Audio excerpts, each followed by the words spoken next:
guys, welcome to have fun ஈஸியான எம்மையான mushroom gravy எப்படி பண்றதுன்னு பார்க்கலாம். 2 வெங்காயத்தை எடுத்துக்கலாம். வெங்காயத்தை எடுத்து அரிஞ்சு வச்சுக்கலாம். எடுத்து பொரிச்சு பொரிச்சா வணங்கி வச்சுக்கலாம். அப்புறம் ஒரு டொமேட்டோ எடுத்து நல்லா பொரிச்சு பொரிச்சா அரிஞ்சு வச்சுக்கலாம். 2 ஸ்பூன் எண்ணெய் ஊற்றிக்குவோங்க.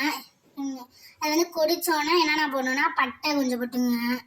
அதுக்கப்புறம் ஏலக்காய் 2 போடுங்க. கொத்துனாப்புல கொஞ்சம் ஜீரகத்தூள், அப்புறம் கட் பண்ணி வச்சிருக்க வெங்காயத்தை எடுத்து போட்டு நல்லா வதக்கிறதுக்கு முன்னாடி கோல்டன் கலர் வரதுக்கு முன்னாடி உப்பு போட்டு நல்லா மிக்ஸ் பண்ணி விட்டுங்க.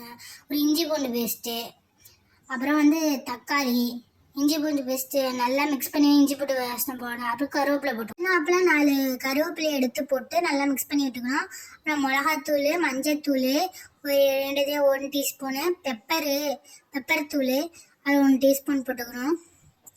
லைட்டாக மிக்ஸ் பண்ணி விட்டுங்க. அதுக்கப்புறம் ஹோம்மேட் கரம் மசாலா 1 டீஸ்பூன். உங்களுக்கு ரெசிபி வேணும்னா கேளுங்க, நாங்கள் சொல்கிறோம். நல்லா மிக்ஸ் பண்ணி விட்டுக்கணும். அப்புறம் ஒரு சில்லி வந்து உங்கள் இஷ்டம் தான், நாங்கள் 1 போட்டுக்கணும் ஸ்பைசி இல்லாமல் இருக்கிறதுக்காக. அது கட் பண்ணி வச்சுருக்க மஷ்ரூமை தூக்கி நல்லா மிக்ஸ் பண்ணி விட்டுக்கணும். நல்லா அது வந்து லைட்டாக வெந்து வேகாமல் இருக்கிற ஸ்டேஜில் வந்து நம்ம வாட்டர் ஆட் பண்ணிக்கலாம். அப்புறம் வந்து அது கிரேவி கன்சிஸ்டன்சியில் இருக்கிறதுக்காக நம்ம வந்து கார்ன்ஃப்ளவரை கரைச்சி சேர்த்துக்கலாம். கேப்பில் வந்து சப்பாத்தி மாவு பிடிச்சிக்கலாம். லாஸ்ட் ஸ்டேஜில் கொத்தினாப்பில் வந்து புதினாவை போட்டு இறக்கிடலாம். இது பரோட்டா, சப்பாத்தி இதுக்குள்ளே சூப்பராக இருக்கும். நீங்கள் ட்ரை பண்ணுங்கள், லைக் பண்ணுங்கள், ஷேர் பண்ணுங்கள், கமெண்ட் பண்ணுங்கள்.